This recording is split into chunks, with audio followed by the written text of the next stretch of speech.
BJP ने 3 हिंदी भाषी राज्यों के विधानसभा चुनावों में बम्पर जीत दर्ज की और इसके बाद जाति समीकरणों को साधते हुए वहां पर सीएम और डिप्टी सीएम बनाए। बताया जा रहा है कि सोशल इंजीनियरिंग की वजह से बीजेपी लोकसभा चुनाव के मद्देनज़र और अधिक मजबूत हुई है और इसी दौरान विपक्ष ने अब ईवीएम को मुद्दा बनाना शुरू कर दिया है और ईवीएम पर सवाल उठाने शुरू कर दिए हैं। तो क्या बीजेपी के मजबूत होने की वजह से विपक्ष को ईवीएम में खोट नजर आ रही है? हमारे साथ कानपुर के कुछ लोग हमसे बात करते हैं और जानते हैं। ये बताइए, क्या लगता है एक बार फिर से ईवीएम को लेकर के मुद्दा बनाया जा रहा है? कहा जा रहा है कि ईवीएम की खोट की वजह से बीजेपी जीती है। अब जो हारता है तो वो यही बोलता है, कुछ ना कुछ तो नुस्ख निकाले ही जाते हैं। बाकी हमारे हिसाब से जितने विकसित देश हैं सब जगह ईवीएम से ही चुनाव हुए हैं कहीं और हम पर्यावरण को भी बचाव रहता है। अगर बैलेट का इस्तेमाल करेंगे पेड़ पौधे काटे जाएंगे, वो नुकसान होगा। तो ईवीएम लोकसभा चुनाव से पहले इस तरीके की बात की जा रही है। क्या लगता है विपक्ष को डर है कि मोदी और मजबूत हो गए? डर है तभी तो ईवीएम का मुद्दा बनाया जा रहा है। डर ना होता तो ईवीएम का मुद्दा ना बनाया जाता उसमें। और 3 राज्यों में विधानसभा चुनाव हुए, उसमें बीजेपी की बम्पर जीत हुई और इसके बाद जब वहाँ पर सीएम और डिप्टी सीएम बनाए गए तो जाति समीकरणों को देखा गया। तो क्या लगता है बीजेपी ज़्यादा मजबूत हुई अब सोशल इंजीनियरिंग के जरिए?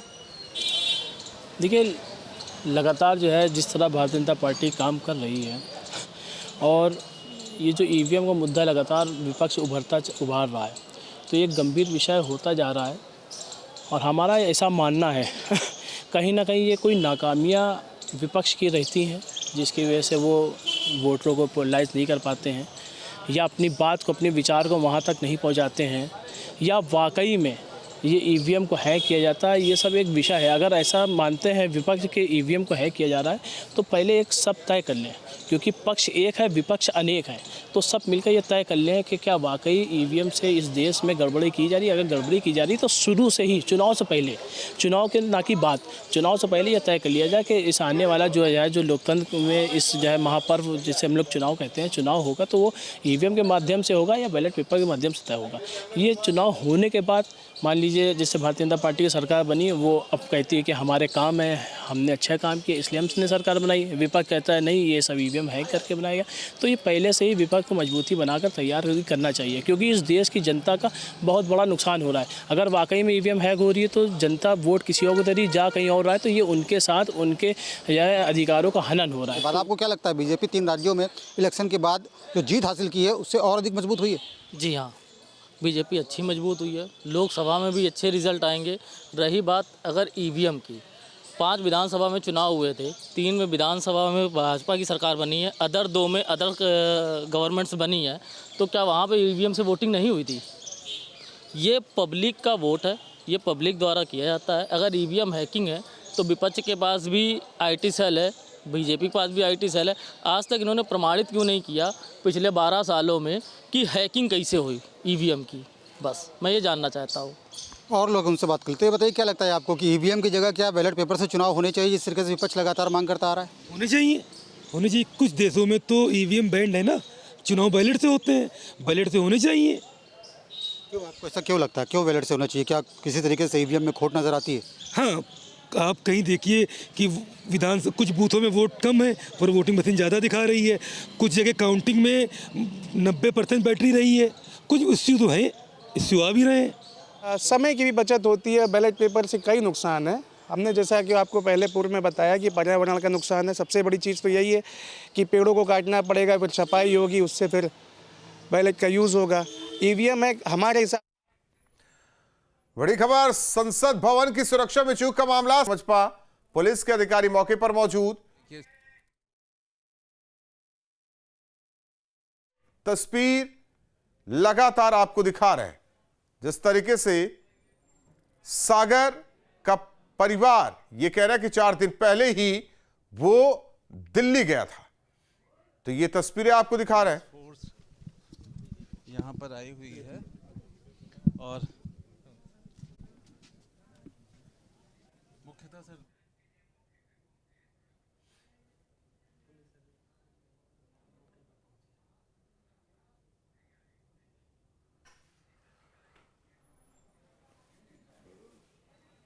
तो पुलिस के अधिकारी लगातार जांच पड़ताल में जुटे हुए हैं। न्यूज स्टेट आपको पूरी तस्वीर दिखा रहा है, एक तस्वीर दिखा रहा है जिस तरीके से हमारे सहयोगी मौके पर पहुंचे हुए हैं।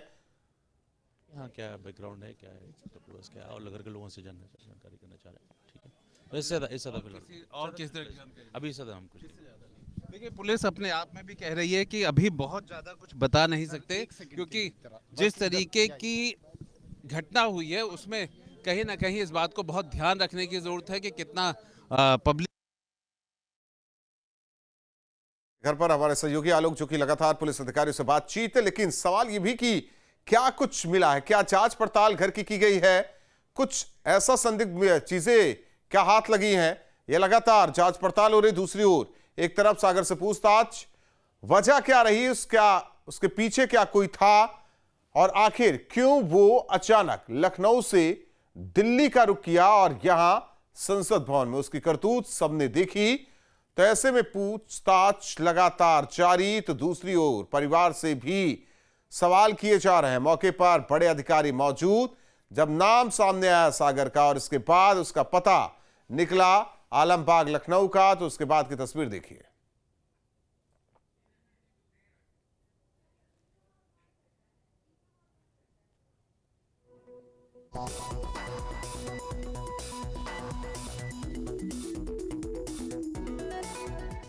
आज सियासी चौक में होगी ईवीएम के मुद्दे पे बात।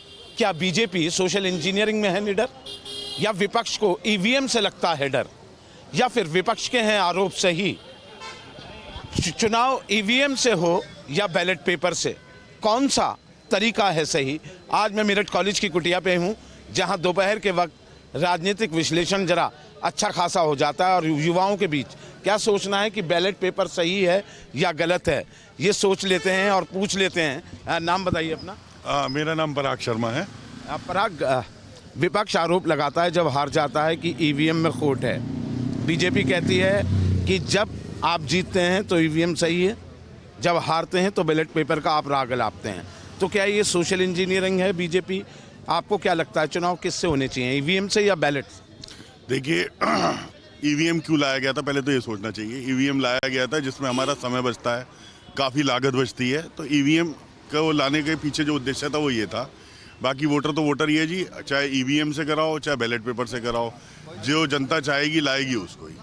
मेरा मानना ये है कि ईवीएम कॉस्ट इफेक्टिव है और समय भी बचाती है, तो क्यों ना ईवीएम को ही आगे बढ़ाया जाए। अंशुल, आपको क्या लगता है ईवीएम में खोट है या ईवीएम सही है? चुनाव बैलेट से हो या ईवीएम से हो? ईवीएम सही होनी चाहिए जी, और ईवीएम बिल्कुल ठीक है। ईवीएम से ही चुनाव होने चाहिए। देश को आगे की तरफ ले जाना, पीछे थोड़ी ना ले जाना वापस। बट समय के हिसाब से बदलाव जरूरी है देश में। समय बैलेट से चुनाव होता है तो देश पीछे जाएगा। बिल्कुल, खर्चा बढ़ जाएगा सरकार का, टाइम बढ़ जाएगा, हर चीज़ है। जो अब 1 बजे तक रिजल्ट आ जाते हैं वो 3-4 दिन में, वो 3-4 दिन में रिजल्ट आएंगे। सौरभ, आपको क्या लगता है कि ये जो आज बहस चल रही है ईवीएम को लेकर, उस पर आपका क्या नज़रिया है? देखिए, मैं मानता हूँ कि ये एक राष्ट्रीय मुद्दा बन चुका है पक्ष और विपक्ष के लिए। तो कहीं ना कहीं एक बार पारदर्शिता के लिए हम ईवीएम को गलत नहीं ठहरा रहे, लेकिन चूंकि ये विपक्ष का मुद्दा बना हुआ है तो एक प्रयोग बैलेट पेपर का कर लेना चाहिए, जिससे वास्तविक लोकतंत्र की स्थापना होगी। चूंकि एक बड़ा मुद्दा है, इससे काफ़ी सारे लोग जुड़े हुए हैं। कि जब यूएस जैसी कंट्री, अमेरिका जैसी कंट्री की बड़ी बड़ी वेबसाइट्स, वहाँ की यूनिवर्सिटी की, हमने काफ़ी सारी न्यूज़ में पहले भी सुना है, वो हैक हो सकती है। तो मुझे नहीं लगता कि इतनी बड़ी चीज़ है कि ये हैक ना हो। दीपक जी, आपको क्या लगता है, क्या बीजेपी की सोशल इंजीनियरिंग में दम है या फिर ईवीएम ही सब कुछ कर पा रही है? भाई साहब, ईवीएम तो सबसे ज़्यादा ख़राब है। बैलेट पेपर से चुनाव होना चाहिए। बैलेट पेपर से चुनाव अगर होगा तो बिल्कुल साफ चुनाव होगा, क्योंकि जो लोग वोट डाल रहे हैं उनकी तो वोट ही नहीं पता लग रही कहाँ जा रही है। जैसे टीवी से रिमोट बदल देते ना चैनल से, ऐसी वोट बदली जा रही है।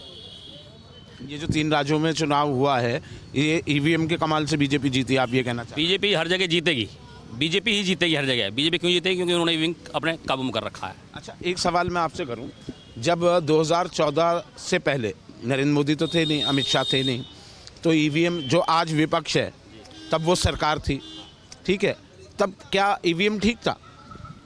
देखो, ईवीएम का मतलब होता है कि वोट जहाँ डल रही है वो वहीं पहुँचे। लेकिन अब जो लोग बाग वोट डाल रहे हैं, मुस्लिम क्षेत्र में वोट डाला गया है, लेकिन उनका सारा वोट जो है भाजपा में चला गया। सतपाल जी, आपको क्या लग रहा है, जो ये बहस चल रही है कि बीजेपी की सोशल इंजीनियरिंग मजबूत है या ईवीएम में खोट है या बैलेट पेपर से चुनाव होने चाहिए, आपको क्या लगता है? मेरा ये कहना है जी कि जो इतने भाई सब कह रहे कि भाई, कोई कह रहा है कि मशीनों से समय भी बचता है और ये भी ठीक है, इतना टाइम नहीं लगता है, मशीन अच्छी चीज़ है। लेकिन जो दो और भाई कह रहे हैं कि भाई ऐसा नहीं है कि हमें खोट मशीनों में लग रहा है, तो सरकार क्यों ना बैलेट पेपर से चुनाव करा दे। जब हमको खोट लग रहा, हम 4 भाई बैठे हैं, 4 भाई हो आप घर में, 4 में 2 कोई कह रहे कि बड़ा भाई गलत काम कर रहा, तो उसे ओपन क्यों नहीं करते? कहते भाई बताओ तुम कैसे चाहते हो, वैसे कर लेंगे इस काम को। क्यों नहीं करते? क्या बात है, पहले से बैलेट पेपर पर नहीं होता? अरे बतेरे संपन्न देश अमेरिका तक भी बैलेट पेपर पे हो रहे चुनाव तो हैं। ये क्यों इस पे इतना जोर दे रहे ईवीएम पे? और जहाँ तक ईवीएम का सवाल है जी, मैं भी एकदम खुश नहीं हूँ। ईवीएम से नहीं, बैलेट पेपर से चुनाव होना चाहिए। ईवीएम मशीन बेहद गलत है और बेहद रिजल्ट गलत आ रहा है ईवीएम का। जनता, पूरी जनता इससे बहुत परेशान है। क्यों ना ये बैलेट पेपर से चुनाव करा दिया जाए। ईवीएम और बैलेट की जो ये बहस है, पक्ष और विपक्ष के बीच में खिंच गई है। आप एक पढ़े लिखे छात्र नेता, आपको क्या लगता है? हमें लगता है कि ईवीएम का आविष्कार जिन लोगों ने किया, यूएस और अमेरिका ने, जिन लोगों ने ईवीएम का आविष्कार किया, उन लोगों ने अपने देश के लोगों की पारदर्शिता को देखते हुए वहाँ पे ईवीएम से चुनाव करवाने का उन्होंने मना कर दिया। वहाँ पोस्टल बैलेट से करवाने लगे। जिन लोगों ने हमें ईवीएम दी, उन लोगों ने ईवीएम अपने देशों में बैन कर दी। तो हमारे देश की क्या मजबूरी है कि इस देश के लोग गला फाड़ फाड़ कह रहे हैं कि ईवीएम बैन करो, आप लोग सुनते नहीं है। अभी बाबूजी ने कहा कि अगर इस देश के लोगों को आवश्यकता नहीं है ईवीएम की, तो आप लोग पारदर्शिता कर दो ना। और रही बात आंदोलन की, तो मैं आप लोगों को कहना चाहता हूं कि यहाँ पे तो लोगों को पता नहीं है। हम लोग जाते हैं दिल्ली जंतर मंतर आंदोलनों में, अभी इतना बड़ा रैली वहाँ पे दिल्ली में हुई, रामलीला मैदान में, ईवीएम बैन करो, सिर्फ ईवीएम के नाम की वो रैली थी। और जंतर मंतर पर रोजाना संगठन, गैर राजनीतिक संगठन, एनजीओ और तमाम पार्टियों के लोग वहाँ पे गला फाड़ते हैं कि ईवीएम को इस देश से बैन करो। इलेक्ट्रॉनिक वोटिंग मशीन, इलेक्ट्रॉनिक जितनी भी चीज़ें हैं, आपका कैमरा है, हमारे घर में टीवी है और चीज़ें हैं, वो खराब होती है कि नहीं होती है? तो ईवीएम भी खराब हो सकती है, उसमें गड़बड़ी भी की जा सकती है। ईवीएम का ही अगर सवाल है तो 2-3 ही मुद्दों पर बात करेंगे। 1999 के बाद भारत में ईवीएम से चुनाव होने शुरू हुए। क्या 1999 से पहले कोई विपक्ष भारत में चुनाव नहीं जीतता था, या भारतीय जनता पार्टी चुनाव नहीं जीतती थी? दरअसल नाकारापन का ठीकरा ईवीएम पर फोड़ना सही नहीं है। और जैसे ये भाई कह रहे थे कि ईवीएम का आविष्कार जिन लोगों ने किया, जिन लोगों ने ईवीएम का आविष्कार किया वहाँ की जनसंख्या काफ़ी कम है। जनसंख्या कम होने के नाते भी पोस्टल बैलेट से चुनाव कराया जा सकता है, जहाँ यहाँ पे भी होता है प्रधानी के चुनाव में।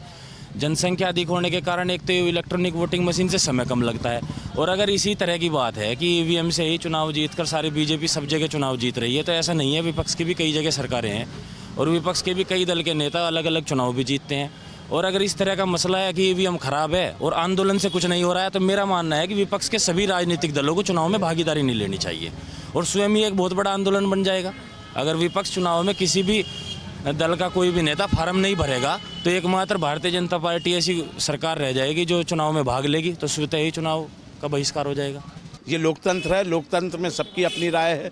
बैलेट पेपर और ईवीएम, ये 2024 का जब चुनाव आएगा उससे पहले भी ये मुद्दा उठेगा, लेकिन जब पूरा चुनाव चलता रहेगा तब किसी को ईवीएम की याद नहीं आएगी। लेकिन जब उसका परिणाम आएगा जीत और हार पर, फिर ईवीएम पर बहस शुरू हो जाएगी।